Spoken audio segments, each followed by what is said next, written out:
Though I never quite rejected my Catholic faith, there was a time I didn't live it. A time of selfishness and sin and distraction where no one looking from the outside would have considered me a practicing Catholic. And then I had a conversion experience, and literally overnight, my life went from selfish pointlessness to a dedicated daily effort to live my faith wholeheartedly. I suddenly enjoyed praying, got up early to make sure I could. I wanted to go to Mass, even during the week, scheduling my classes so it wouldn't conflict. I wanted, craved knowledge about the Catholic faith. I liked fasting every week. And what's more, I very quickly found a group of friends who also wanted to live out Catholic faith. It was a good time. And yet, that didn't last on its own. Prayer began to take work. Sticking to those resolutions wasn't so easy. Avoiding sin was difficult, yes, but the real challenge wasn't figuring out what not to do, but what to do. So many options and paths and uncertainties, even when the overall plan is do good. Eventually, I was able to embrace my call to priesthood and enter seminary. And obviously that worked pretty well in the long run. But there was something more immediate. Obedience. You see, by the time I entered seminary, I had been living a real Catholic lifestyle for 2 years. And what I discovered in that time was that nothing I could do would ever be enough. Kind of like the apostles fishing all night and catching nothing. When I got to seminary, the wildly flexible, self-guided lifestyle of college changed into a very structured, controlled by others way of life. And I loved it. Why? Because I was so dang tired of trying to figure out life on my own, day by day, minute by minute. What do I do now? It was super refreshing to have someone else tell me what to do each day. This is one of the gifts of obedience. Ultimately, all human beings want what is good. The problem is that we human beings struggle to know what is good, and then when we know it, to do it. Obedience done correctly helps with both of those problems. It's why there are such things as professional trainers, teachers, coaches. Everyone recognizes that in some part of their life, they need someone else to tell them what to do and push them to do it. Self-motivation is good. It's essential for maturity. But it's not enough. You cannot get yourself to heaven. You cannot make yourself a saint. You cannot save the soul of another person. So obedience is not an obstacle. It's not the problem. It's a requirement. Jesus demonstrates this to Simon Peter at the beginning and at the end, twice with fish.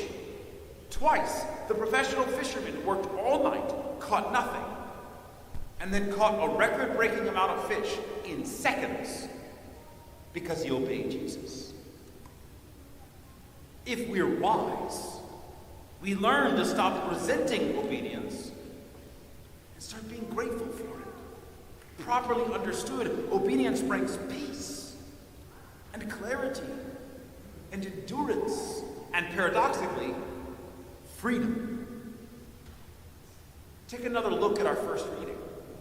The apostles leave the Sanhedrin rejoicing that they had been found worthy to suffer dishonor for the sake of the name. Our reading skips over it, but they had been flogged, beaten with whips, and they leave rejoicing.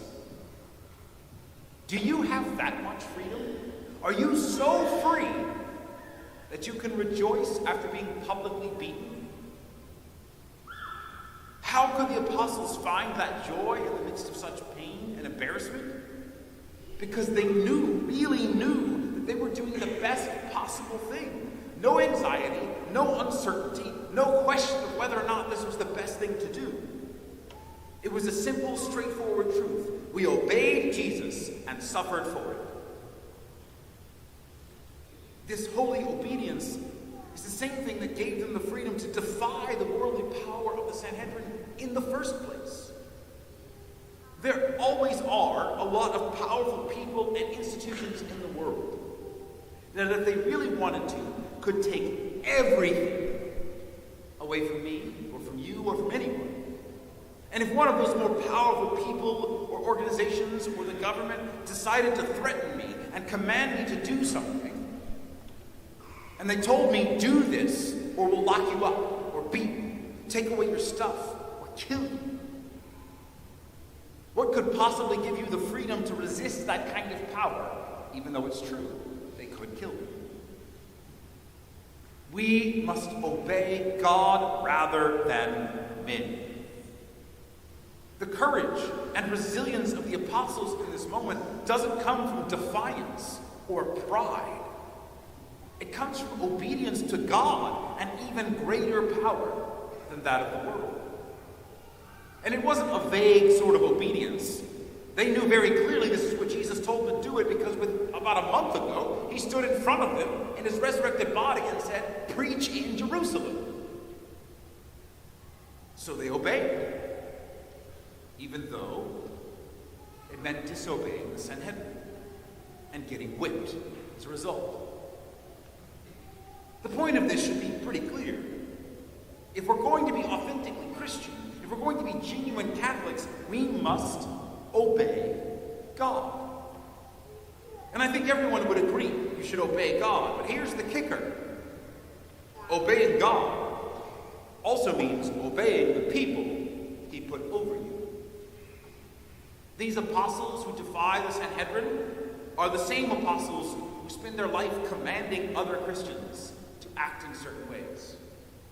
Just a few verses before this scene, two people are struck dead for trying to deceive Peter. A few verses after this scene, we see the apostles use their authority to appoint deacons whom they command to serve the church for the rest of their lives. Unlike the apostles, you and I do not have the risen Jesus standing in front of us, speaking in a physical voice to tell us what to do. And even they didn't have that for half of their lives. What we have is the authority of the church, the authority we see earlier in the gospel when Jesus tells his apostles, whoever listens to you, listens to me. It's why, for me, earlier in life, obedience to the teachers and faculty at seminary was the same as obedience to God. Because at that time in my life, they were my superiors in God's plan. It's why you and I should obey the precepts of the church as listed in the Catechism. Why we should obey the instructions and requirements for sacraments and liturgy and so on. No one should ever obey a command to sin, but everyone should obey the authority established by God for their state in life. To the world, obedience is a bad word, seen as a burden, a restriction, a violation of my freedom. But to those wise enough to recognize we cannot be saved on our own, obedience is a gift. It's too easy to be led astray by our unreliable emotions. It's too easy to deceive ourselves, thinking we're serving God when we're really serving our own ego. It's too easy to be blinded by our own time and place, blinded by the limitations of family and culture and upbringing. Peter, James, John, and Thomas were lifelong fishermen who knew there were no fish in the water by their boat. Yet they caught 153 large fish when they obeyed. They were also Jews, trained from birth to follow the Sanhedrin, but they were filled with supernatural joy when they obeyed Jesus and defied them. Rather than restricting our free will, holy obedience is the power that elevates our free will. Without that obedience, we always fall back on choosing ourselves. But with obedience, We are set free to choose God. Jesus tells Peter, when you were younger, you used to dress yourself and go where you wanted. But when you grow old, you will stretch out your hands, and someone else will dress you and lead you where you do not want to go. What's funny about this is that actually it is where Peter wants to go. At the Last Supper, Peter says he wants to die for Jesus. And yet, even after the resurrection, Jesus and Peter both know that Simon Peter cannot make that choice on his own. But because he really loves Jesus, he will one day obey the call to follow him in the ultimate sacrifice, even though he kind of doesn't want to. Though unwilling by his own power, holy obedience to the will of God will accomplish it for Simon Peter, making him a martyr, a saint, and an eternal friend of God.